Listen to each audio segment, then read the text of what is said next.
Desde Ciudad Obregón, Sonora, México, Son Radio Vida. las 5:59.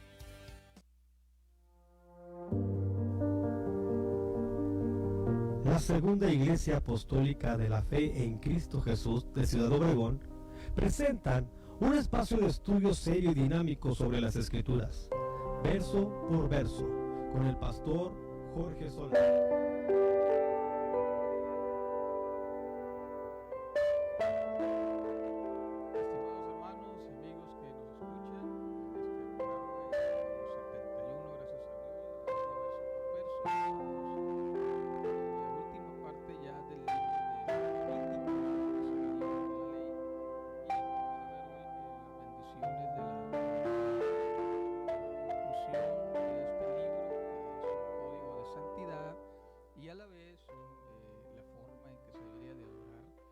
Al Señor en los antiguos hebreos y que lo que tenía que ver con el sacerdocio, el templo, el oficio levítico, y con esta manera vamos a concluir. Aquí está expresado en un formato de dicotomía, obediencia, desobediencia, bendición, maldición, muy similar a los antiguos escritos de otras civilizaciones antiguas y también a otros códigos entregados al pueblo de Israel, como en Deuteronomio 28, Éxodo 23 y Josué 24, en este formato de si haces esto te va a ir bien, si no haces esto te va a ir mal. Y bueno, y se parte del supuesto de que si nuestra relación con Dios es correcta, pues toda nuestra vida será correcta y bendecida, tanto entre nosotros mismos como en la relación con los demás. Y aquí la fórmula es muy sencilla: la obediencia produce bendición, la desobediencia produce maldición, y esto está muy relacionado con Deuteronomio capítulo 11, 29, donde el Señor dice: cuando Jehová tu Dios te haya introducido en la tierra a la cual vas para tomarla, pondrás la bendición sobre el monte Gerizim y la maldición sobre el monte Ebal. Ahí en esa parte donde están estos montes, que es la tierra que se le entregó o se le entregaría posteriormente, porque todavía no entran en esta etapa de la lectura, a la tribu de Manasés. Y en la ciudad de Siquem particularmente 6 tribus estarían en el monte Gerizim declarando las bendiciones, y 6 tribus estarían en el monte Ebal declarando las maldiciones, y esto ya posteriormente generaría un conflicto que se traduciría, ¿verdad?, entre judíos y samaritanos, donde los samaritanos se consideraban, en esa área de Samaria donde estaba Siquem, se consideraban los depositarios de la bendición del Señor. Hicieron otro templo, y bueno, esa es una historia muy posterior. Y lo curioso es que en este capítulo en particular de Levítico 26 no se menciona la palabra bendición, ni tampoco la palabra maldición. Para bendiciones es veracot, pero se infiere porque en pasajes similares como en Deuteronomio 28, Dios 2 dice: vendrán sobre ti y te alcanzarán todas estas bendiciones si escuchas la voz de Jehová tu Dios. Y bueno, entramos en materia: beneficios por obedecer. Levítico 26:1. No haréis para vosotros ídolos, ni escultura, ni os levantaréis estatua, ni pondréis en vuestra tierra piedra pintada para inclinaros ante ella, porque yo soy Jehová vuestro Dios. Lo primero tenía que ver con la idolatría. Había que separarse, marcar una línea de distancia significativa de los pueblos a los cuales iban a conquistar, las tierras que adoran a otros dioses, y que también se hacían imágenes de talla para inclinarse ante ellos. Entonces un llamado recordando el segundo mandamiento en Éxodo 20, que tiene que ver con no hacer imágenes ni inclinarse ante ellas. Y el verso 2 dice: guarden mis sábados y reverencien mi santuario, yo Jehová. Si andan en mis preceptos y guardáis mis mandamientos y los ponéis por obra, yo os enviaré las lluvias a su tiempo, y la tierra y el árbol del campo darán su fruto. Aquí tiene que ver también recalcar el hecho del Shabbat, que era muy importante para los antiguos, que marcaba el reposo, que marcaba ese día, que había que apartarlo para la adoración del Señor, como ya lo estuvimos describiendo a lo largo del libro de Levíticos. Y tiene que ver también con la provisión abundante de las lluvias que traería el Señor en su tiempo, para que pudiera esa tierra producir. Esto tiene que ver también con lo que posteriormente se dirá en Deuteronomio 11:11, ya cuando Moisés da el banderazo de entrada para la conquista, donde dice: la tierra a la que van a entrar para tomarla es tierra de montes y de valles, que bebe las aguas de la lluvia del cielo. Y esta es la idea precisamente contrariada con lo que sucedía en Egipto, donde dice la escritura, sigue diciendo en Deuteronomio 11, del 10 en adelante: la tierra a la que van a entrar para tomarla no es como la tierra de Egipto, donde han salido, donde sembrabas tu semilla, la regabas con tu pie como huerto de hortaliza. Es decir, en el valle de Egipto, toda la vida dependía prácticamente del Nilo, el Nilo que surgía de la tierra, del fondo de la tierra, en sus manantiales, y luego inundaba todo el valle, sobre todo en las tierras de Gosén, donde empezaba el delta del Nilo, una tierra muy, muy fértil, donde no se requerían mayores labores de agricultura, simplemente ya que se desbordaba el río, echaban la semilla, la pisaban y esperaban simplemente que creciera por lo húmedo de la tierra y lo fértil que era. Estaban acostumbrados entonces, hablando en la cosmovisión de los antiguos egipcios, que su bendición venía del inframundo, porque el río Nilo surgía de la tierra, y entonces pues no es de extrañarse que ahí ellos adoraban principalmente al dios Nun, el dios del Nilo, que era el que les proveía de bendición. Y el Señor les advierte: miren, la tierra que les voy a dar no es como la de Egipto. Allá hay montañas, hay valles, y la tierra bebe las aguas de la lluvia del cielo, una tierra de la que cuida Jehová tu Dios. Es decir, las tierras de Palestina, o las tierras de Canaán, de los antiguos cananitas, eran muy parecidas a las de aquí del Valle del Yaqui. Los ciclos agrícolas son muy semejantes, sobre todo el trigo, pero la diferencia es que allá no hay canales de riego. El río Jordán está en un nivel muy bajo y no alcanza para irrigar las tierras. Entonces todo totalmente dependía de las lluvias. Por eso la promesa del Señor: les voy a enviar la lluvia temprana. Cuando caían las primeras lluvias, entonces preparaban la tierra, la araban, esperaban la lluvia, sembraban la semilla y luego esperaban la lluvia tardía. Entonces ahí era muy diferente a Egipto. Cuando Egipto entonces esperaban la bendición del dios del Nilo, acá esperaban la bendición que viene de arriba. Ellos eran bendecidos, los egipcios, con lo que salía del inframundo, de ahí la gran cantidad de dioses del inframundo que tenían, y acá los israelitas tendrían que aprender a depender totalmente de Dios, de la bendición que viene de arriba. Ese es más o menos el concepto de la cosmovisión donde se desarrolla esto.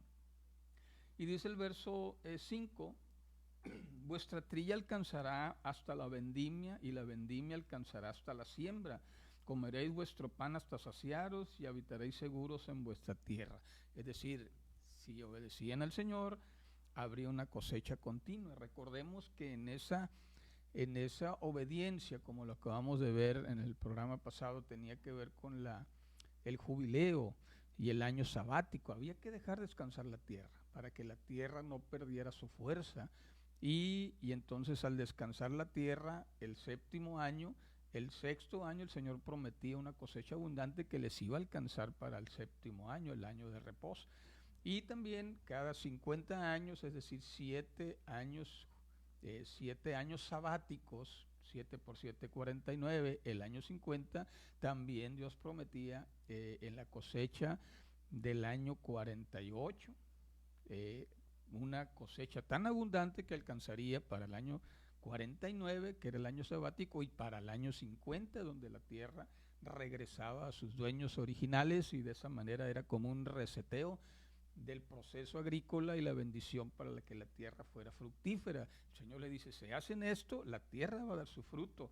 Si las sobreexplotan, ¿verdad? Como es el caso de nuestro valle, pues la tierra se cansa y entonces dice el Señor, bueno, si ustedes no la dejan descansar, la voy a hacer descansar yo, que es precisamente lo que estamos viviendo ahorita en el valle, de alguna manera haciendo una semejanza y tratando de explicar esto, porque no hubo un ciclo agrícola por falta de agua, pero es que la tierra no la dejamos descansar, ¿no? Entonces el Señor le dijo, yo les voy a dar una cosecha abundante, pero dejen descansar la tierra. Era parte del mandato, que era más bien pues una indicación de que la tierra tuviera su fortaleza para producir. Y luego en el verso 6 ya toma otro giro, dice, yo daré paz en la tierra y dormiréis sin que haya quien os espante.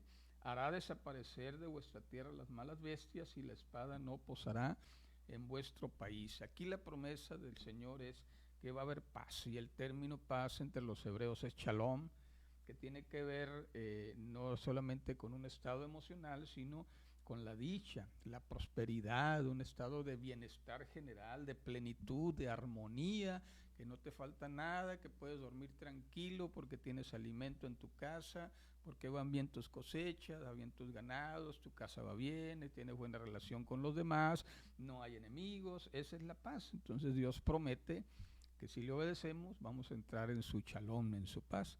Esta palabra pues es muy común porque se volvió el saludo cotidiano de los hebreos, ¿no? Shalom, shalom.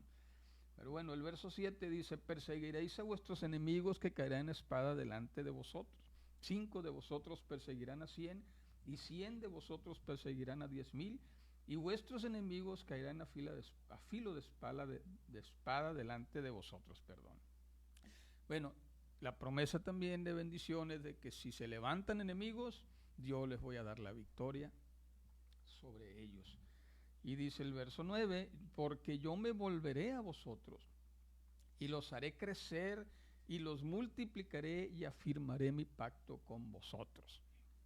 Pacto que lamentablemente después romperían los israelitas al no cumplir los estatutos, terminaría violándose para dar paso a un pacto mucho más excelente prometido a través de los profetas, principalmente por Jeremías, y inaugurado por el ministerio terrenal de nuestro Señor Jesucristo, cuando Él establece el nuevo pacto con nosotros, como lo veíamos también en la cena del Señor.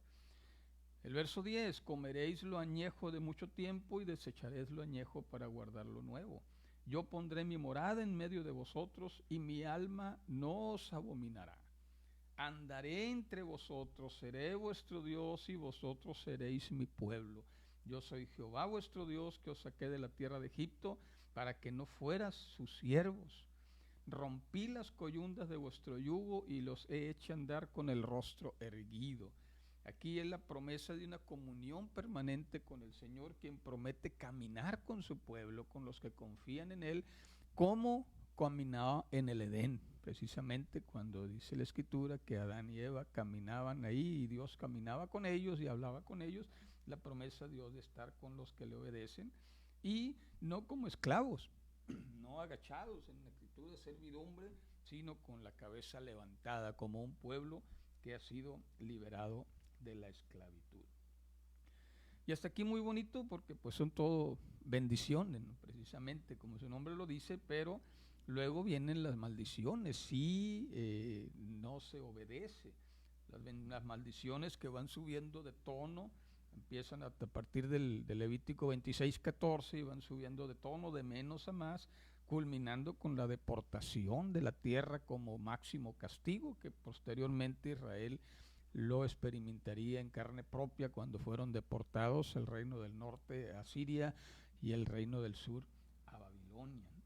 Y bueno, de igual manera no encontramos en Levítico 26, la anduve buscando, no la encontré, la palabra maldición, que la lot, pero se infiere precisamente de Deuteronomio 28:15, donde dice, acontecerá que si no oyes la voz de Jehová tu Dios y no procuras cumplir todos sus mandamientos y sus estatutos que yo te ordeno hoy, vendrán sobre ti y te alcanzarán todas estas maldiciones. Y aquí simplemente dice en 26:14, si no me escucháis ni cumplís estos mandamientos, si desprezáis mis preceptos y vuestra alma menosprecia mis estatutos, si no ponéis en práctica todos mis mandamientos e invalidáis mi pacto, yo voy a hacer esto con ustedes. Y empieza la lista de las consecuencias de la desobediencia. Y aquí me llamó la atención porque el verso 15 dice, si desprecian mis preceptos.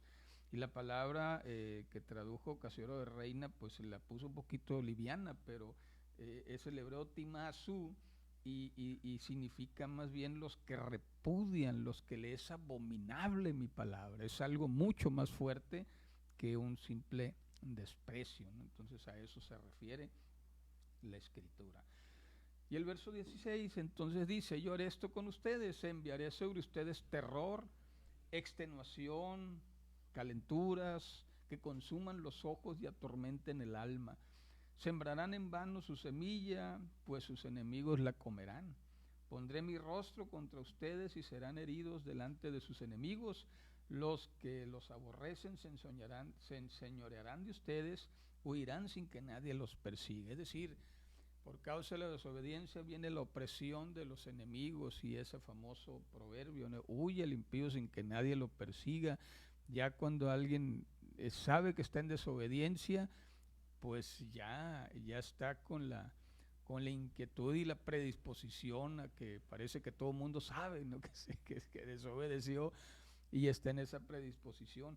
Pero la opresión contra los enemigos entonces es consecuencia de la desobediencia al Señor, y viene entonces el terror. Es decir, lo primero que se quita cuando se desobedece es el shalom, la paz, la tranquilidad de saber que estás bien con Dios, con los tuyos, con el pueblo, con los demás, que no le debes nada a nadie. Ese es el estado de prosperidad, de salud, de shalom. Y cuando desobedeces, lo primero que se te quita es la paz. Y entonces viene a cambio terror, extenuación y hasta molestias físicas, porque dice hasta calenturas. Aquí me recuerda mi hermano Rodolfo, ¿no? Que es una frase que él utiliza ahí cuando anda en problemas. Estamos sudando la calentura, que dice cuando están en una situación que no es de paz precisamente. Y bueno, no sé si se esperaría en esto, Rodolfo, pero ahí está el dato, Rodolfo. Levítico 26:18, si aún con estas cosas no me escuchas, yo volveré a castigarlos 7 veces más por sus pecados, quebrantaré la soberbia de su orgullo y haré su cielo como hierro y su tierra como bronce. Su fuerza se consumirá en vano, porque su tierra no producirá más y los árboles del campo no darán su fruto. Es decir, si no es suficiente la falta de paz, entonces si no vuelve el pueblo hacia Dios, insiste en su rebelión y desobediencia, entonces empieza a irle mal en lo material, fracaso en las cosechas, ya no va a producir la tierra como antes, ya entonces empieza a subir de tono. Pero luego viene el verso 21, pero si continúan oponiéndose, se va en la escalada, ¿no? La desobediencia. Dios espera que se vaya arrepintiendo el pueblo después de esas consecuencias, pero si no, va subiendo de tono. Si continúan oponiéndose a mí y no me quieren oír, yo enviaré sobre ustedes 7 veces más plagas por sus pecados. Entonces ya vienen plagas sobre las cosechas, plagas de enfermedades, ya vienen calamidades. Y luego dice, y les enviaré fieras salvajes que arrebaten sus hijos, destruyan su ganado. Ya sería inseguridad, sus caminos se quedarán desiertos. Viene ya una etapa de inseguridad, si no se quiere volver a tiempo del mal camino.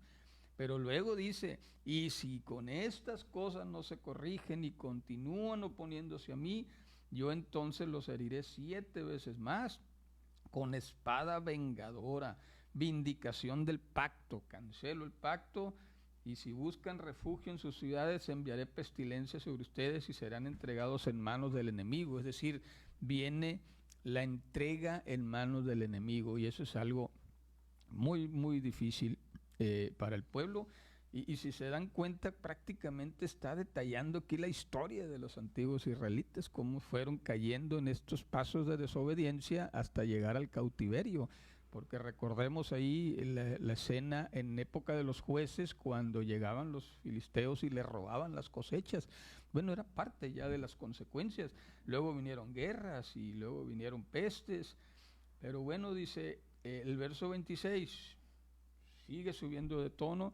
Cuando yo les quebrante el sustento de pan, cocerán 10 mujeres todo su pan en un horno, y se lo devolverán también medido que comerán, y no se saciarán. Un periodo de hambre, y luego empieza y sigue: procederé contra ustedes con ira y los castigaré 7 veces. Comerán la carne de sus hijos y la carne de sus hijas. Ya cuando el pueblo cayó en la adoración a Moloc, a estar sacrificando a sus hijos para ganarse el favor de los dioses de las tierras de los cananeos, para que a ver si ellos les hacían producir la tierra, que por causa de su desobediencia Dios había cortado la lluvia y había cesado la bendición. Entonces escasez y hambre. Pero luego, después de ello, dice el verso 30, destruiré sus lugares altos, derribaré sus imágenes y pondré sus cuerpos muertos sobre los cuerpos muertos de sus ídolos, y mi alma los abominará. Ahora la mortandad por causa de la idolatría. Los lugares altos, recordemos que siempre se adoraban a los dioses antiguos en las montañas, en las cimas donde hacían los altares. Y el Señor le dice: bueno, si ustedes no quieren derribar los altares, como después les va a indicar cuando entren en la tierra prometida, que derriben esos altares y al contrario se postren y adoren también en esos altares paganos, entonces yo los voy a destruir, pero entonces voy a traer mortandad sobre ustedes. Y después viene lo más terrible: dejaré desiertas sus ciudades, asolaré sus santuarios y no oleré la fragancia de su suave perfume. Asolaré también la tierra, se pasmarán por ello sus enemigos que en ella habiten, y a ustedes los esparciré entre las naciones, desenvainaré la espada en pos de ustedes, su tierra quedará asolada y desiertas las ciudades. Entonces la tierra gozará sus días de reposo durante todos los días que esté asolada, porque ustedes no la dejaron descansar. Fíjense qué terrible la experiencia que vivieron los israelitas cuando fueron precisamente llevados al exilio. Entonces sí, se acabó la producción de la tierra, no hubo quien la sembrase, no hubo quien la labrase, las ciudades quedaron destruidas, precisamente por causa de la desobediencia del pueblo. Lo máximo, el castigo máximo era la conquista de los enemigos y el exilio, como efectivamente sucedió con el pueblo de Israel. Y los que quedaron, porque siempre queda un remanente, a esos que queden, dice el verso 36, les infundiré tal cobardía en sus corazones que el sonido de una hoja que se mueva los hará huir como se huye ante la espada, y caerán sin que nadie los persiga. Tropezarán unos con otros sin que nadie los persiga. Es decir, los que quedan después, obviamente después de que llegó Nabucodonosor, le sacó los ojos al rey de Judá y lo llevó cautivo, después de que asesinó a su familia frente a él y lo lleva encadenado, y se llevan a los hombres fuertes, a los jóvenes, los niños. Pues los que quedaron, obvio, quedaron con el estado de ánimo deshecho, no estaban totalmente acobardados y atemorizados. Esa es la condición que encuentra posteriormente Nehemías cuando regresa a reconstruir la ciudad, y Esdras primero el templo, luego Nehemías la ciudad, y se encuentra con esa cobardía y temor de los habitantes que estaban ahí. Pues no era para menos, no era una consecuencia catastrófica que habían padecido en aquella época. Y el verso 38, perecerán entre las naciones y la tierra de sus enemigos los consumirá. Aquí la palabra también se puede traducir los devorará. Y Rachi hace un comentario que se refiere precisamente a la diáspora que sufrirían posteriormente en Babilonia. Babilonia se los comió, los absorbió, se les olvidó hasta su religión, su fe, y allá murieron en el exilio, se los comió el desierto de Babilonia, ese reino pagano que los conquistó. Y el verso 41, por eso yo me enfrentaré a ellos y les haré entrar en la tierra de sus enemigos, entonces se humillará su corazón incircunciso y reconocerán su pecado. como bien dice uno de los salmos del exilio, ¿no? Cuando estábamos junto a los ríos de Babilonia y colgamos nuestras arpas y nos pedían que cantáramos alabanzas a nuestro Dios, y ellos decían, ¿cómo vamos a cantar en tierra ajena al Dios mientras estemos en este sufrimiento? Bueno, después de tanto sufrimiento, reflexiona el pueblo y se abre entonces la promesa de restauración, que es con lo que termina el libro de Levítico, una promesa de restauración a partir del verso 42. Yo me acordaré de mi pacto con Jacob, asimismo de mi pacto con Isaac y también de mi pacto con Abraham. Me acordaré y haré memoria de la tierra. Aquí está hablando de los patriarcas y bueno, no sé si sea la única ocasión, no la había visto, pero no había reflexionado en ello, que están al revés, ¿no? Cuando normalmente dice, yo soy el Dios de tu padre Abraham, de Isaac y de Jacob. Aquí empieza del menor, ¿no? De Jacob, y luego su padre Isaac, y luego su padre Abraham. Y bueno, estaba buscando qué decía Rachi al respecto, y está hablando, diciendo que bueno, el pacto que hice con Jacob es una ratificación del pacto con Isaac. El pacto que hice con Isaac es una ratificación de Abraham, como diciendo la continuidad del pacto de Dios en sus generaciones. Pero bueno, como sea que haya sido, la promesa continuó diciendo, la tierra será abandonada por ellos y gozará sus días de reposo mientras queda desierta a causa de ellos, y entonces se someterán al castigo de sus iniquidades cuando menospreciaron mis ordenanzas y su alma desdeñó mis estatutos. Aún con todo esto, cuando ellos estén en tierra de sus enemigos, yo no los desecharé, ni los abominaré hasta consumirlos, invalidando mi pacto con ellos, porque yo, Jehová, soy su Dios. Es decir, Dios reitera, es un pacto entre ambos, pero ustedes invalidaron mi pacto, pero yo sigo firme. Yo estoy dispuesto a renovar un pacto con ustedes, porque yo soy Dios. Yo soy Jehová tu Dios, que te sacó de la tierra de Egipto. Antes dice, me acordaré de ellos por el pacto antiguo, cuando los saqué de la tierra de Egipto a los ojos de las naciones para ser su Dios. Y termina con el verso 46, estos son los estatutos, preceptos y leyes que estableció Jehová entre él y los hijos de Israel en el monte Sinaí por medio de Moisés. Ya el capítulo 27 de Levítico ya no lo vamos a tomar, porque es solamente una extensión de las leyes del jubileo, cuando se perdían las tierras y qué había que hacer para recuperarlas, porque eso ya lo vimos en resumen en capítulos anteriores, pero aquí ya se extiende un poquito, pero ya es un poco más de lo mismo. Así es que con esto estamos finiquitando la lectura del libro de Levítico. Esperamos que les haya sido de bendición aprender, ¿verdad?, este libro sobre la obediencia, sobre la santidad, aprender sobre la forma en que le agrada al Señor que le adoremos, el prepararnos para entrar en su santuario, en su presencia, que estemos con el sacrificio correcto delante de Él, con la debida reverencia y tomando muy en serio el pacto que el Señor hizo con nosotros, sabiendo que esto que pasó con Israel era sombra de lo que había de venir en Cristo, y ahora los cristianos entendemos esto como la forma en que el Señor espera que nosotros le obedezcamos, y no es que esté con el látigo esperando que obedezcamos, simplemente las consecuencias que trae el pecado, pues Dios nos dice, no la puedo quitar, o sea, esas son las consecuencias, tú decides, como dice posteriormente Josué, ¿verdad? Escogen ustedes a quién servir, como posteriormente dice el Señor en Deuteronomio, yo pongo delante de ustedes la bendición y la maldición. Yo les sugiero que escojan la bendición, es lo que quiero, es mi plan para ustedes, pero como les di que ustedes decidan, el libre albedrío, ustedes pueden decidir lo contrario, pero las consecuencias que obtiene la desobediencia no los podré librar de ello, a menos que vuelvan a mí, a menos que se arrepientan de su pecado y vuelvan a vivir la palabra como el Señor nos la entregó.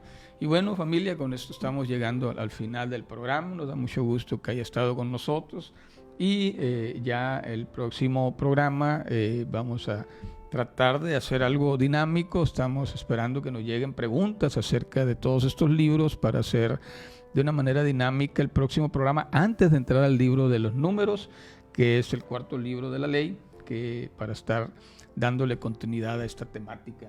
Así es que pues muchas gracias por escucharnos. Soy el pastor Jorge Solano, esperamos que haya disfrutado de este programa. Nos vemos el próximo lunes con la ayuda de Dios. Dios les bendiga, les amamos.